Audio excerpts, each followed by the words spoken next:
महिला वाहन चोरांची टोळी सक्रिय असल्याचं उघड झालंय।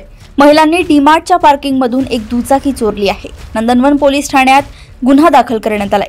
फुटेजच्या आधारे महिलांचा शोध घेतला जातोय। नंदनवनचे रहिवासी मिलिंद राजगिरे हे 2 जुलै रोजी दुपारी 12:30 वाजता श्रीकृष्णनगर येथील डीमार्टमध्ये त्यांची पत्नी वीणा सोबत खरेदीसाठी गेले होते।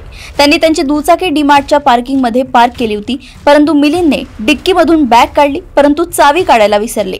जप्त केलेल्या फुटेजमध्ये असं दिसून आलंय की राजगिरे दाम्पत्य येण्यापूर्वी आरोपी महिला काळ्या दुचाकीवरून डीमार्टमध्ये आल्या होत्या।